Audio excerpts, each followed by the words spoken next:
É isso aí. É sempre muito bom poder bater papo sobre educação. Eu sou uma apaixonada por educação, a Fernanda também, todo mundo da Workalove. Eu tenho desenvolvido um trabalho nos últimos anos na área de gestão da permanência, que para quem não conhece, depois dá um Google aí que vocês vão ver vários materiais, vídeos. Tem a live da semana passada também, que depois a gente vai deixar disponível para vocês. Mas, basicamente, o meu trabalho se resume a apoiar instituições de ensino, a ajudarem os alunos a continuarem a buscar com sucesso e concluir com sucesso a jornada acadêmica deles. Então, é um trabalho que eu tenho desenvolvido especialmente nos últimos 4 anos, com muita pesquisa, muita dedicação, e mais do que nunca, nesse momento de Covid, se faz necessário as instituições de ensino pensarem não só na captação, ou não pensarem de forma desintegrada na captação e na retenção, como é popularmente conhecido. Eu não gosto do termo, mas, enfim, é como é popularmente conhecido. Então, o nosso bate-papo é basicamente sobre isso hoje, né, Fê? Como que a captação e a retenção, a gestão da permanência estão totalmente relacionadas, né? Então, é isso, para a gente começar. E Dani, para a gente começar a falar sobre esse tema, seria muito interessante a gente compartilhar aquele pensamento que a gente tem, né? A gente, como comunicólogas, né? Nós viemos da área da comunicação, criamos aí, desenvolvemos a nossa carreira para a área do marketing, né? E atuamos essencialmente, por exemplo, eu atuei mais de 8 anos da minha carreira, tanto com captação de alunos quanto retenção de alunos. E quando eu cheguei em instituição de ensino, gente, o primeiro choque foi entender que a instituição de ensino entende captação de alunos como essencialmente a comunicação, a promoção, a campanha do marketing, né? Eles definiam tudo, preço, eles definiam qual que eram os cursos que a gente ia ofertar, eles definiram a estratégia e depois me chamavam e falavam, toca lá e faz o vestibular. Vende agora. Vende. Comunica. Vamos. Ser, o que eu vejo é que existe, mais do que nunca, está muito latente agora, a necessidade de ressignificação do papel do marketing educacional. Eu sempre falo que a educação precisa aprender muito com outros segmentos, com outros mercados. Então, quando a gente olha para dentro de instituições de ensino, e aí eu não estou falando só de instituição privada, estou falando de instituição pública, não estou falando só de ensino superior, estou falando de educação básica, educação infantil também, a gente vê que o papel do gestor de marketing, ele é focado em comunicação, basicamente, e ancorado em práticas que não se relacionam mais com o atual cliente, né, ou com o futuro cliente, no caso da captação. Então, o que a gente queria provocar hoje é justamente a importância de ressignificar esse papel do marketing educacional. Então, quando pensar no marketing em instituição de ensino, não pensar só no P de promoção. A gente estava até comentando agora há pouco que muitas pessoas reclamam, né? Os mais jovens, né? Dos 4 P's do marketing, falando que é um conceito muito antigo, mas, gente, isso é basilar, isso é premissa. Por mais que a gente viva num mundo totalmente digital hoje, a premissa do ecossistema de marketing ela é a mesma. Então, vamos relembrar aqui: produto, preço, promoção e praça. E dentro das instituições de ensino, o gestor de marketing, o profissional de marketing, ele tem essa responsabilidade de entender que o marketing é um processo gerencial que envolve análise, planejamento, implementação e controle do quê? Dos 4 P's. Né? A gente não vê muito isso acontecendo nas instituições de ensino. A gente vê um esforço grande e o papel do gestor de marketing sendo usado de uma maneira que não é estratégica. Porque uma vez que ele investe mais tempo para poder pensar até na comunicação interna, nas demandas de comunicação interna, o resto fica em segundo plano. E aí você não consegue ter eficiência, né? Mostrar que o marketing vai muito além do P de promoção. E que a gente, sim, precisa ter um espaço sentado na cadeira estratégica do lado da diretoria e da reitoria. Por quê? Sim. Porque a gente perde um monte de oportunidades, a instituição de ensino perde oportunidades quando não tem um profissional que consegue pensar com essa visão holística, né, com essa visão integrada do impacto disso na jornada de compra do estudante. Vamos começar, Dani, pelo P que você mais adora? Preço. É bem objetiva.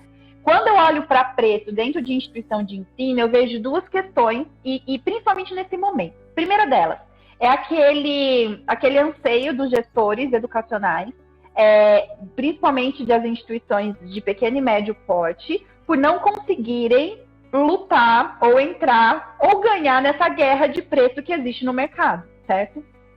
Então, esse é um anseio e que, principalmente nesse momento pós-pandemia, ele vai realmente, assim, estar mais latente. Já está, né? Porque na cabeça dos gestores, os grandes grupos, eles vão conseguir oferecer algo com um preço muito mais competitivo.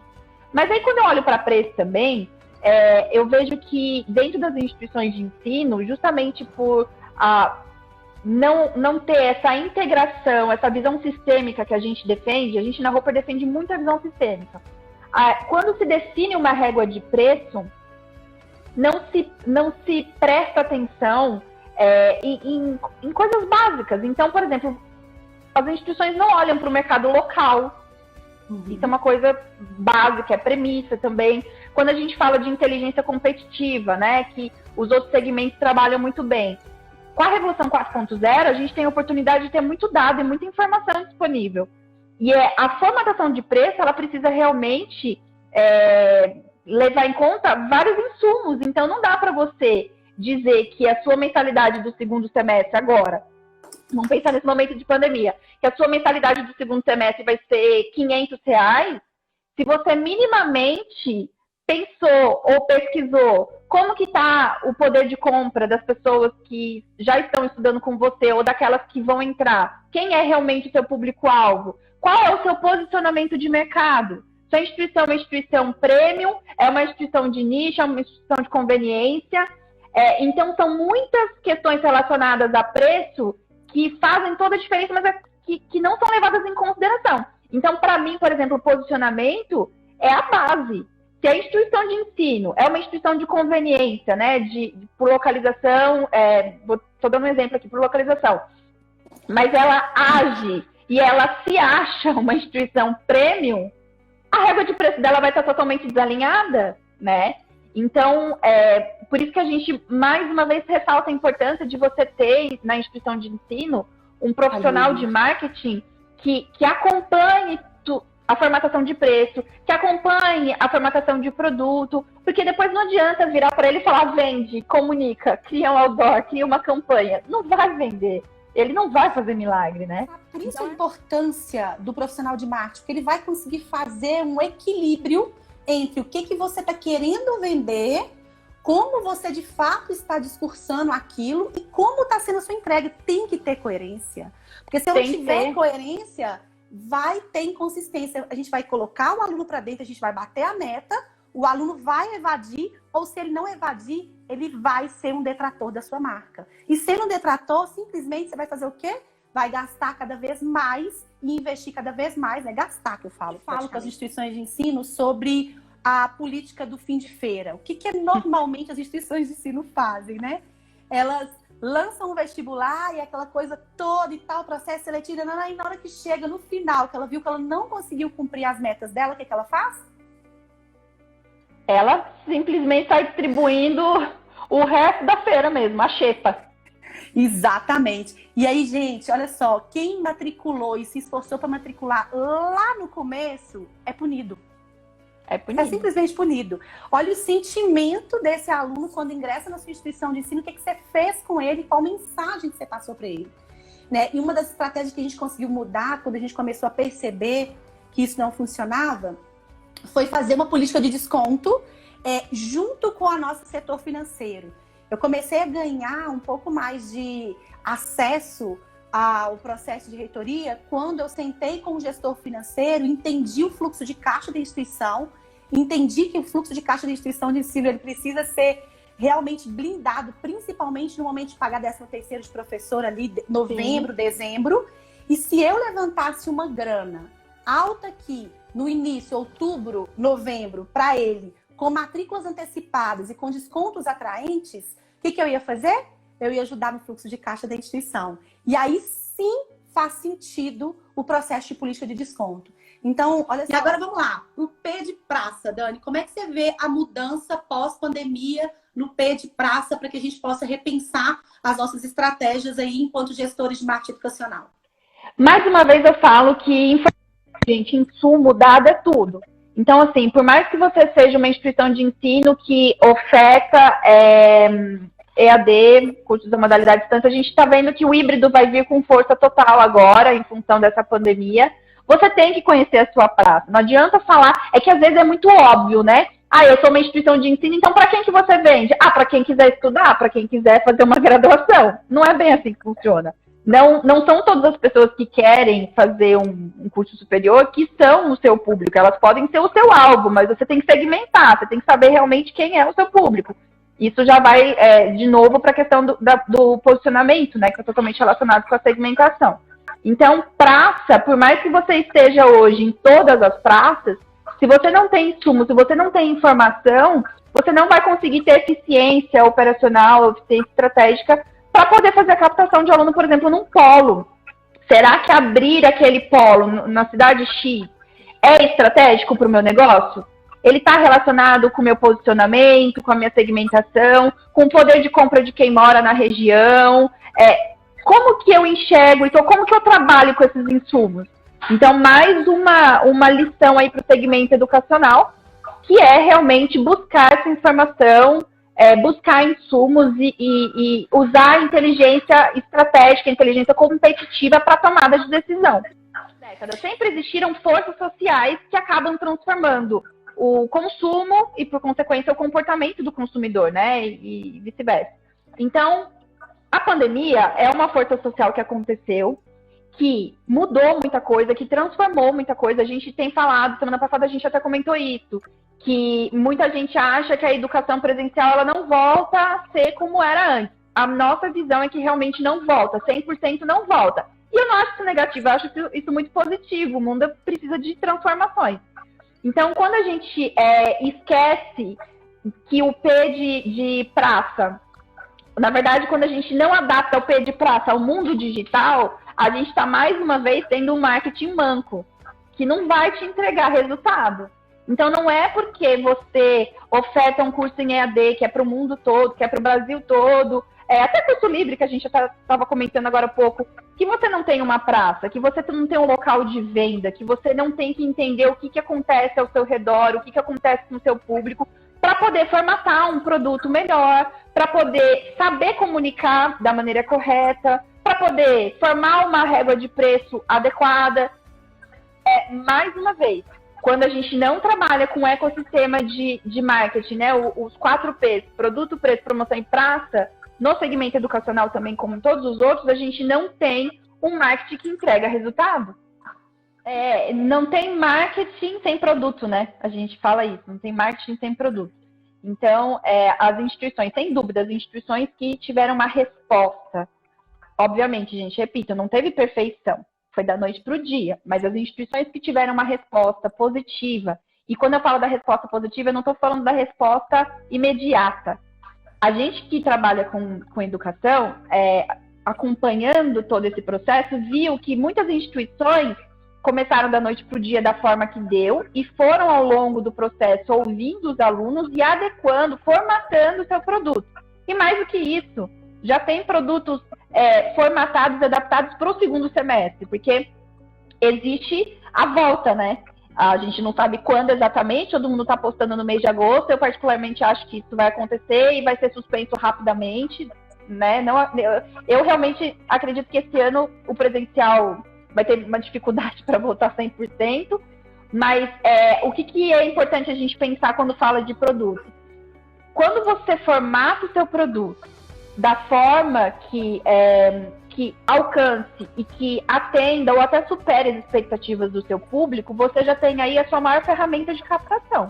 Então, a pandemia, ela acabou sendo para as instituições de ensino também uma baita ferramenta de captação ou não. Porque nesse momento que está todo mundo online, está todo mundo conectado, os alunos, os prospects, na verdade, eles estão vendo o que está acontecendo, eles estão vendo como as instituições estão reagindo, eles estão escutando. Se antes o boca a boca já era muito forte, né, já era um indicador, um motivo muito grande para um aluno vir para uma instituição de ensino, hoje mais do que nunca, porque a informação está circulando de maneira muito rápida. Então, pensar no produto, adaptar o produto, formatar o produto é essencial. Pensar no produto, mais uma vez, se torna essencial. A gente sabe que existe uma parcela grande dos alunos que fazem o Enem para poder tentar até desconto. As instituições de ensino, né, Fê, têm trabalhado nos últimos anos muito grande com políticas comerciais que ajudam, atreladas à nota do Enem. Então, os estudantes, os prospectos, eles fazem realmente o Enem pensando até no desconto que eles vão conseguir, no ProUni também, enfim.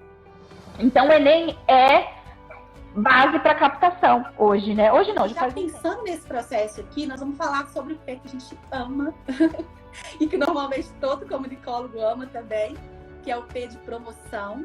Não menos desafiador por ser o último, não, pelo contrário, é muito desafiador e mais ainda com a mudança do perfil comportamental do nosso aluno potencial, né? Todos os canais entupidos, falando a mesma coisa, discursando aquele discurso que eu amo, só que não, né? Todo mundo sabe disso, que é o discurso tem os melhores mestres e doutores. Tenho nota 5 no MEC. Nota 5 no MEC. Melhores professores, mestres, doutores, laboratório mais moderno da região, infraestrutura completa e nota 5 no MEC. Todo mundo tem. Fala aí qual instituição de ensino que não fala isso no seu vestibular. Pois é sempre o mesmo mote, né? É sempre o mesmo, são os mesmos atributos e, mais uma vez, a gente fala dessa correlação dos 4 P's. Se você tem um produto diferenciado, obviamente você já vai ter atributos diferentes dos seus concorrentes, né?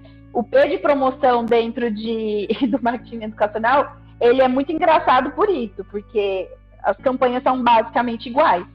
Se você parar para analisar, muda, às vezes não muda nem a persona, né? Nem o personagem que está ali. Pegam do mesmo banco de imagem, a mesma pessoa ela estuda em 5 instituições diferentes, né? Mas enfim. E o que eu acho que nesse momento foi uma grande oportunidade, e algumas instituições estão fazendo isso muito bem.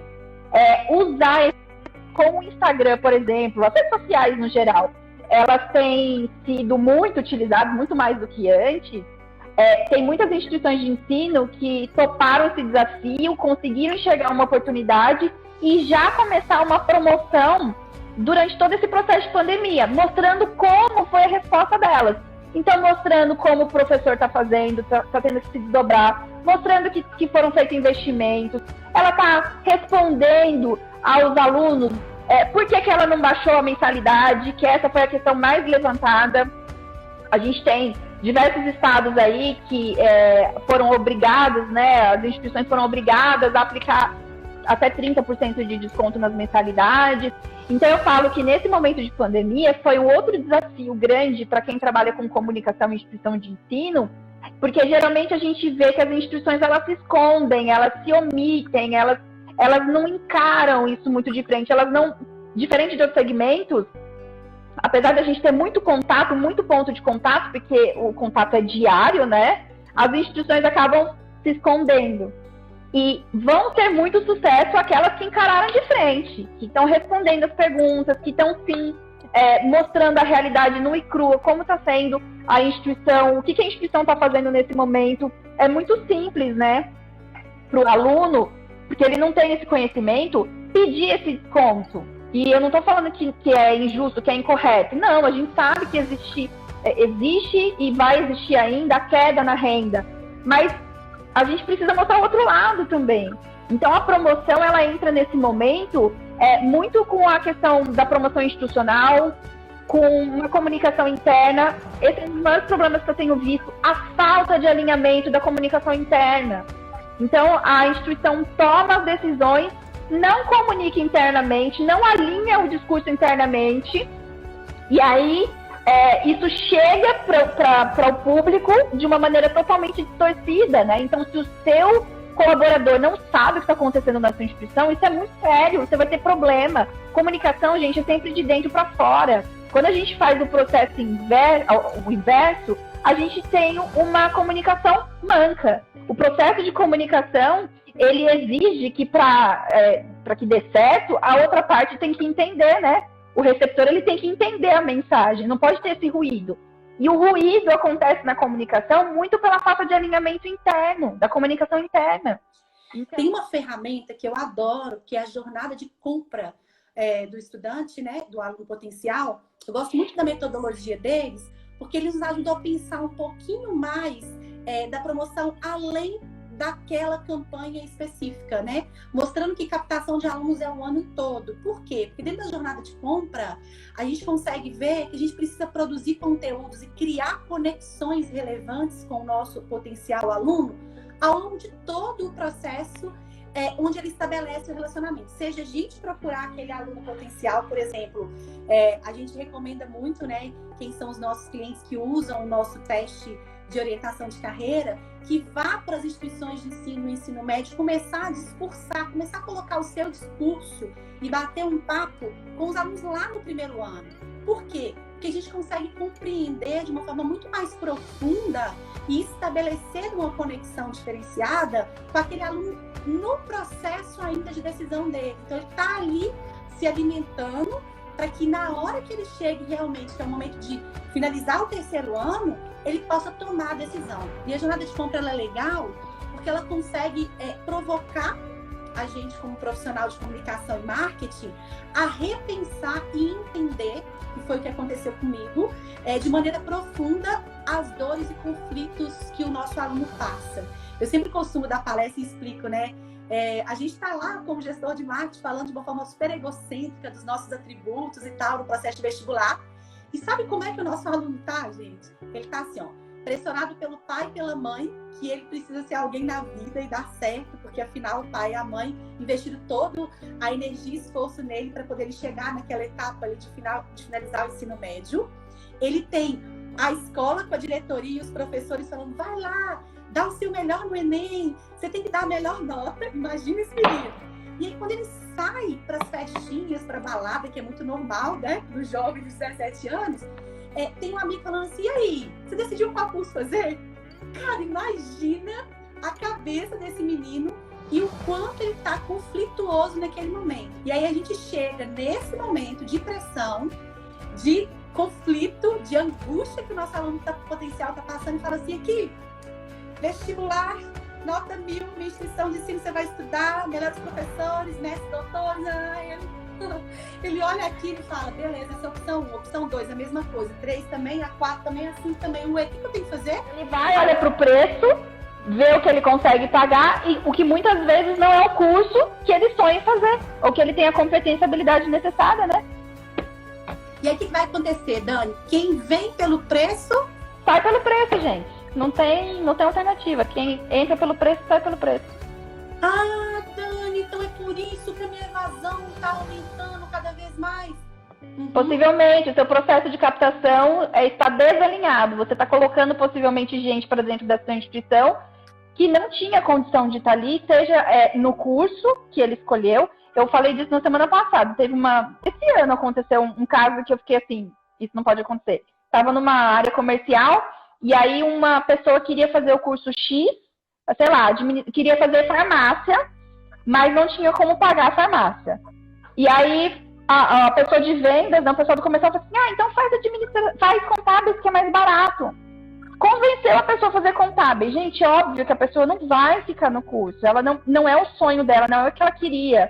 A gente vê muito um trabalho muito bem feito de orientação de carreira nos países de primeiro mundo, né, Feira? Essa orientação, esse desenvolvimento da carreira desde a captação. É por isso que eu gosto da Orcalove, porque eles trabalham com esse desenvolvimento de carreira desde a orientação de carreira, desde a captação, né? Porque a gente entende o quanto isso faz sentido para todo o processo de captação e gestão. Porque se eu matriculo um aluno inseguro, ou um aluno que optou por um curso, por preço, ou por algum tipo de vantagem que não é de fato o seu processo de autoconhecimento, aquilo que faz sentido para ele, gente, não tem como. O aluno ele vai entrar no segundo ano, ali pro terceiro ano, depois passa o pico do entusiasmo, que a gente chama da jornada lá, que opa, entrei em alta de euforia, eu sou universitário e tal, que passa esse processo de euforia, ele vai olhar para um lado, vai olhar para o outro e vai falar, será que é isso que eu quero fazer os próximos 10 anos da minha vida? E aí a consciência dele vai trazer e vai falar não. E o que ele vai fazer? Ele vai evadir. Ele vai e aí evadir. ele vai contar pra gente lá no registro acadêmico que é porque, problema financeiro, problema pessoal, que a Dani adora falar sobre isso. São as duas coisas que tem mais nos protocolos, problemas pessoais e questão financeira. E quando a gente vai a fundo estudar, não tá relacionado. Quer dizer, tem correlação, obviamente a questão financeira sempre tem uma correlação, mas o primeiro motivador está relacionado a questões motivacionais. Ele não está motivado com o curso, ou ele está passando por algum problema emocional que ele não está conseguindo enfrentar naquele momento.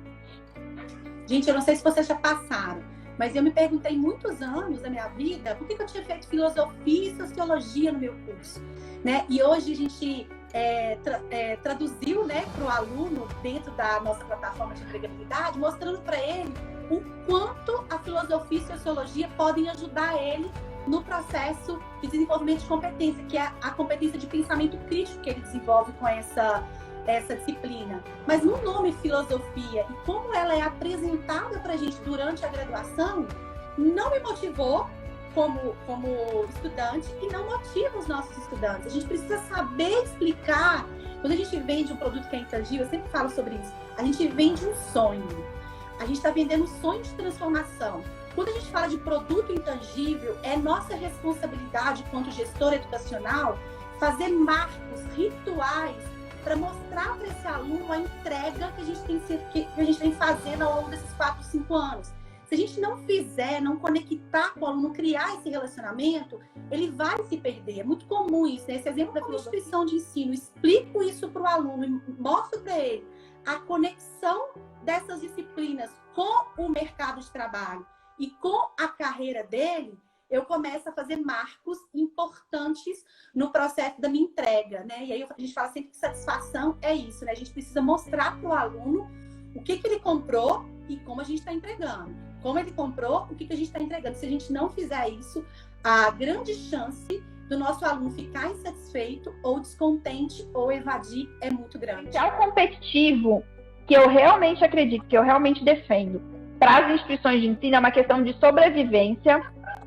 sem dúvida nenhuma, a carreira. O quanto a sua instituição de ensino está preparada para oferecer para o seu aluno um desenvolvimento de carreira, tá? Eu falo que a educação está cada vez mais commodity e as instituições precisam quebrar essa barreira e pensar em formatar produtos que realmente desenvolvam as habilidades e competências do aluno para ele ter sucesso durante e depois, obviamente, a jornada acadêmica dele. Tem pergunta, Fer?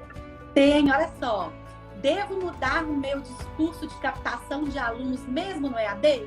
Como diferenciar nesse momento aí de pandemia entre as instituições de ensino? Como é que eu me diferencio? Como é que eu faço a comunicação diferenciada? Eu não sei se eu entendi bem a pergunta, mas vamos lá. Se eu captei... Lá, devo mudar o meu discurso de captação de alunos mesmo no EAD? Ah, sim! Se você oferece um curso EAD, pensa que é o seguinte, nesse momento, quem é presencial, pelo menos agora no segundo semestre, vai estar ofertando um produto que é um semipresencial, um híbrido, mas a gente não sabe quando o presencial, efetivamente, a parte do presencial, ela vai acontecer. Então, mais do que nunca, você que oferta cursos em EAD tem que realmente ter uma comunicação diferenciada, tá? Pensa sempre no seguinte, quem é seu público hoje? Quem você tem atraído nos últimos anos? Tenta entender quem são essas pessoas, para entender qual é o comportamento dele, o que ele gosta, o que ele não gosta. Foge dessa questão só de preço, de nota 5, de qualidade, porque isso todo mundo vai falar. Eu falo que as instituições têm muito medo de serem reais. Elas têm medo da vulnerabilidade. Quanto mais a instituição for real, gente, e comunicar isso, mais adesão, mais vai ter identificação com o aluno, com o seu público. Por isso que é muito importante você entender realmente quem é o seu público. Não adianta fazer uma comunicação achando que você vai vender para todo mundo, porque você não vai. Você vai acabar dando um tiro que não vai acertar ninguém. E só complementando, Dani, sobre EAD, gente, olha só. Quem ingressa, qual é a nossa persona que ingressa normalmente no EAD? Predominantemente, todos eles estão com expectativa de uma mudança na carreira. De carreira. Então, eles estão comprando a empregabilidade quando compram a sua formação. E se você não entrega esse processo, ou se você não faz o processo o apoio, né? A gente fala muito sobre apoio, para que o aluno construa isso, que a gente sabe também que não é só responsabilidade da instituição, é responsabilidade dele Sim. também, mas a gente não faz ele entender que 50% é responsabilidade dele, 50% é nossa responsabilidade, nossa formação, para fazer essa transformação. Se a gente não ajuda o aluno, tanto no discurso de captação, quanto de fato no processo da jornada acadêmica dele, a frustração é inevitável, vai acontecer. Então, quando a gente fala de tenho que mudar meu discurso de captação mesmo em EAD, essencialmente em EAD. E aí, quando a gente fala de não tem como mudar discurso de captação se a gente não revisar todos os outros P's: produto, promoção, praça e preço. Tem que revisar todos eles, tem que encontrar uma coerência. A Dani falou sobre posicionamento, importantíssimo.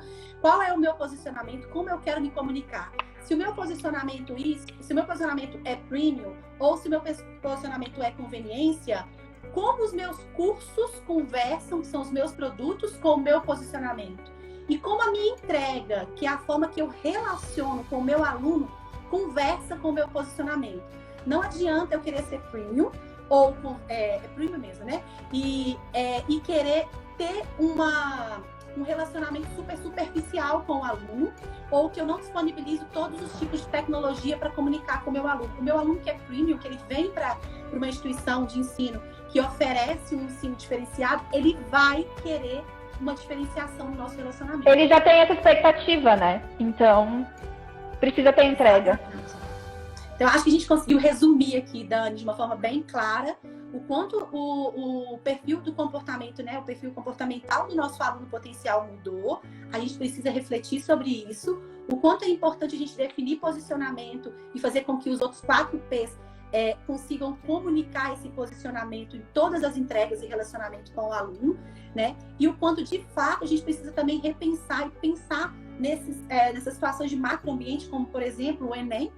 O adiamento dele vai impactar no nosso processo de captação e como a gente pode, então, sair na frente e oferecer uma diferenciação no processo de captação. A gente chega à conclusão, né, que é mais que necessário a ressignificação desse processo de captação, a ressignificação do nosso discurso de comunicação com o nosso potencial aluno, e isso passa por a gente conhecer as expectativas, as dores, o que está acontecendo na cabeça desse aluno.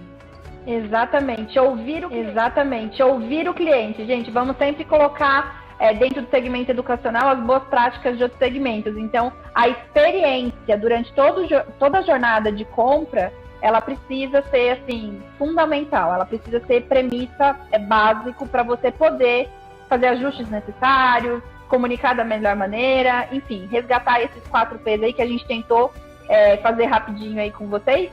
Mas eu espero que tenha servido para alguma coisa. Com certeza, Dani, eu te agradeço mais uma vez. Agradeço todo mundo que está aí com a gente. Beijo, Dani. Beijo, obrigada, gente.